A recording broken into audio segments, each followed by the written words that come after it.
Nesta manhã abençoada, eu gostaria de saudar a cada ouvinte, cada irmão, com a gloriosa paz do Senhor Jesus. E quero convidá-lo para a gente fazermos uma breve reflexão do que diz a gloriosa palavra do Senhor aqui em Mateus, capítulo de número 16, a partir do verso 13, que nos diz: Indo Jesus para a região de Cesareia de Filipe, perguntou aos seus discípulos: Quem os homens dizem ser o Filho do Homem? E eles responderam: Uns dizem que é João Batista, outros dizem que é Elias, outros dizem que é Jeremias ou um dos profetas. Ao que Jesus perguntou: E vocês, que dizem ser quem sou? Respondendo Simão Pedro, disse: Tu és o Cristo, o Filho do Deus vivo. Então Jesus lhes afirmou: Bem-aventurado és, Simão Bar-Jonas, porque não foi carne nem sangue que revelaram isso a você, mas meu Pai que está nos céus. Também lhe digo que você é Pedro, e sobre esta pedra edificarei a minha igreja, e as portas do inferno não prevalecerão contra ela. Eu lhes darei as chaves do reino dos céus, e o que você ligar na terra será ligado nos céus. O que você desligar na terra será desligado nos céus. Então Jesus ordenou aos discípulos que não dissesse a ninguém que ele era o Cristo. Meus irmãos, a partir dessa leitura que acabamos de efetuar, eu queria simplesmente tomar como norte essa frase pertinente que faz uma pergunta importante ao meu e ao teu coração. Quem é Jesus para você? Quem de fato é Jesus para mim e para ti? Se nós analisarmos a princípio de algo introdutório, nós iremos ver que seria Jesus de fato um exemplo, meramente um exemplo de amor, de moralidade, de bondade. Seria ele mais um dos santos, mais um dos profetas, gurus e milagreiros? Talvez seria uma das personagens históricas. Na realidade, ele é infinitamente mais do que todos os atributos e adjetivos mencionados. Nosso principal objetivo nesse momento é responder com clareza a você quem de fato é Cristo. Porém, como você entende de fato esse senhorio de Cristo em sua vida, é um conflito que você tem que reconhecer. Não reconhecer meramente o senhorio de Cristo em palavras, mas sobretudo reconhecer o senhorio de Cristo, que ele de fato é Senhor, único Senhor, e você na condição de servo não tem vontade própria. A partir daí, eu queria fazer uma breve caminhada com você na narrativa bíblica, e a partir do verso 13, Jesus faz um questionamento importante, quando ele diz: Quem os homens dizem ser o Filho do Homem? Ele começa a perguntar a opinião dos discípulos frente à opinião dos outros. E aí eles responderam: olha, uns dizem que é o quê? João Batista. Outros dizem que é Elias, Jeremias e um dos profetas. Se nós analisarmos de forma bem objetiva, a resposta dos discípulos diante da pergunta do mestre foi: o que dizem eles acerca de mim? Eles entendem que você é um dos mais, um a mais entre os profetas. Um profeta? Seria Jesus simplesmente a mais um dos santos e todas essas adjetivos que já mencionamos anteriormente? E aí Jesus prossegue no verso 15, diz: Ao que Jesus perguntou: E vocês, o que dizes que eu sou? Ele a priori começa a questionar os discípulos, pedindo a opinião deles frente ao que os outros achavam dele. E aí ele deixou bem claro, os discípulos, deixaram bem claro. De fato, eles acham que o Senhor é um entre os profetas. Mas ele não se ateve simplesmente à opinião alheia, mas ele queria saber quem de fato era de fato Cristo para eles. E aí eu faço uma pergunta: não importa meramente como alguém encare Cristo, mas o meu questionamento é saber quem é Cristo para você. Como você encara Cristo? Como um dos profetas a mais? Não é? E é essa pergunta que deve impulsionar eu e você a uma resposta, não uma resposta vaga, mas uma resposta em prática. Entendermos que devemos compreender a singularidade da supremacia do senhorio de Cristo. Quando entendermos isso, iremos entender o quanto somos insignificantes e totalmente dependentes dele. E aí, meus queridos, a narrativa prossegue dizendo assim, olha: ao que Jesus lhes perguntou: e vocês, que dizes que eu sou? E aí se levanta Pedro no verso 16. Simão Pedro diz: tu és o Cristo, o Filho do Deus vivo. Analise bem quando Pedro diz: tu és o Senhor, o Cristo. Primeiramente, ele reconhece o senhorio de Cristo. Além de ser Senhor, ele é o Cristo ungido, né? O enviado de Deus, o Filho de Deus. E toda o sêmen da discussão está aqui, quando de fato Pedro reconhece o senhorio de Cristo. E é isso que eu e você tem que fazer: reconhecer o senhorio de Cristo. Reconhecer primeiramente que ele é Senhor e o único Senhor, né? E quando eu reconheço que ele é Senhor, só me resta simplesmente reconhecer que sou servo e servo inútil, totalmente dependente do senhorio de Cristo. E aí diz: ele é o Cristo, o Senhor, o Cristo. Ou seja, a ideia de Cristo é ungido, é enviado, né? O conceito de ser ungido é alguém que recebe a unção. Ele tinha a unção do Espírito, era capaz de convencer o homem do pecado, da justiça e do juízo. E aí Pedro, ele enfatiza mais uma vez dizendo: ele é o Senhor, tu és o Senhor, tu és o Cristo, tu és o Filho do Deus vivo. Né? Ele aqui, além de reconhecer o senhorio de Cristo, reconhecer Cristo como o ungido, aquele que viria, o Messias das profecias do Antigo Testamento, e se cumpriria cabalmente em Cristo. Ele reconhece a divindade de Cristo. Ele reconhece o senhorio de Cristo. Ele reconhece que de fato Cristo não é um dos tais, mas ele é o Senhor. Ele é o Deus encarnado entre nós.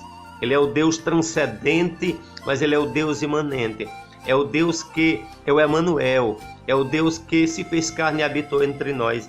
Isso é muito importante compreender isso, porque está aqui o sêmen do Evangelho, aqui está a mensagem central, o reconhecimento do senhorio de Cristo. E quando eu digo que ele é Senhor, eu digo que ele é Deus. Ele não pode ser Senhor sem ser Deus. Ele de fato é esse Senhor supremo. E quando ele é Senhor, eu entendo, à luz da Escritura, que ele é Deus. E aí Pedro nos ensina a reconhecer o senhorio de Cristo. Pedro nos ensina a reconhecer que ele é ungido, a promessa de Deus entre nós. Ele é o próprio Deus encarnado entre nós, a única fonte de salvação para mim e para você. E a narrativa prossegue no verso 17. Então Jesus lhe afirmou: bem-aventurado é você, Simão Bar-Jonas, porque não foi carne e sangue que o revelaram isso a você, mas o meu Pai que está nos céus. Analise bem que quando Pedro reconhece que Cristo é Senhor, que Cristo é ungido, que Cristo é Deus, ele deixa bem claro, olha, não foi algo natural, mas foi uma revelação. A palavra revelação é desvendar um mistério, não é? Nenhum ser humano tem capacidade de revelar algo, porque a revelação é algo que provém não das distâncias humanas, mas das distâncias espirituais.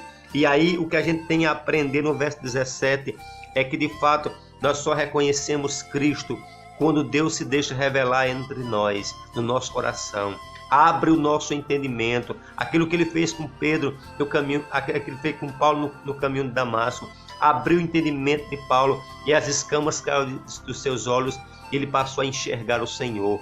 E é dessa forma que devemos entender Eu só entendo quem é Cristo para mim, para você, quando de fato essa revelação vinha ao teu coração.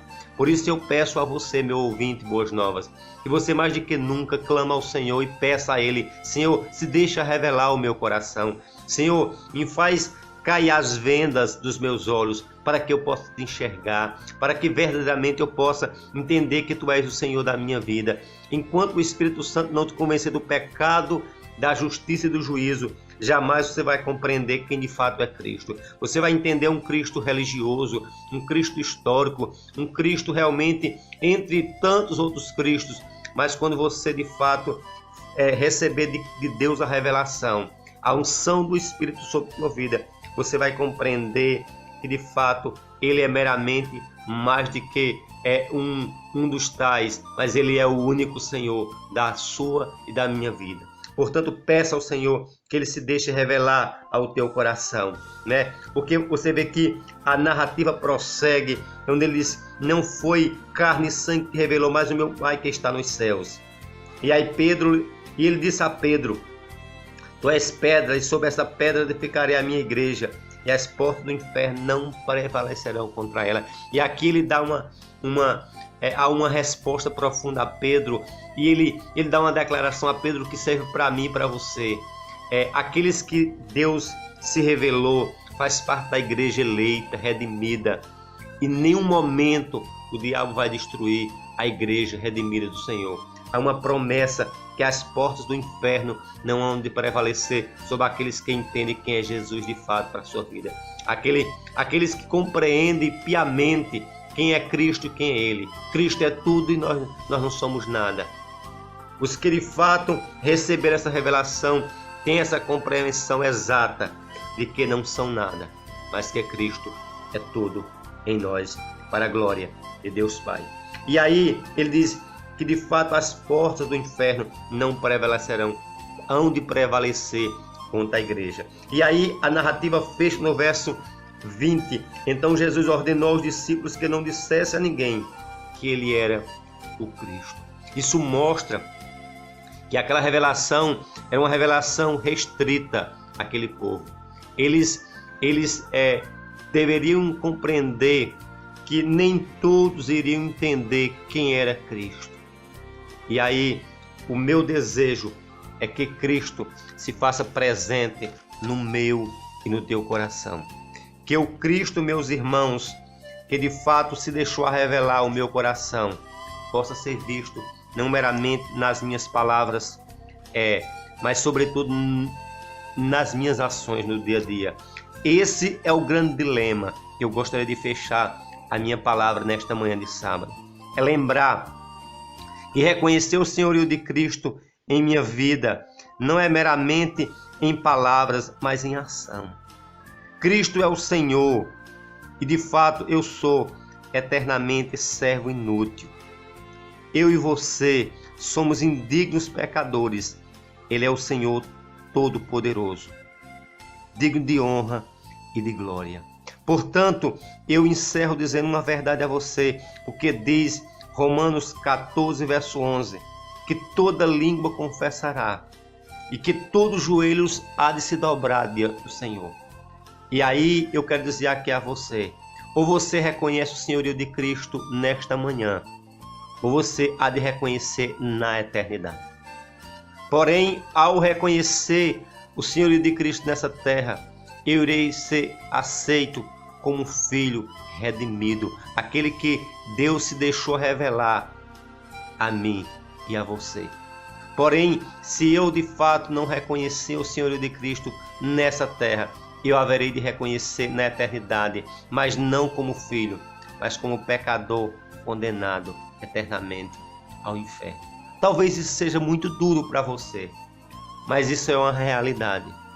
E aí eu te convido a mais do que nunca reconhecer diante de Deus, dizer: Senhor, em perdão, em misericórdia, se dê a revelar o meu coração.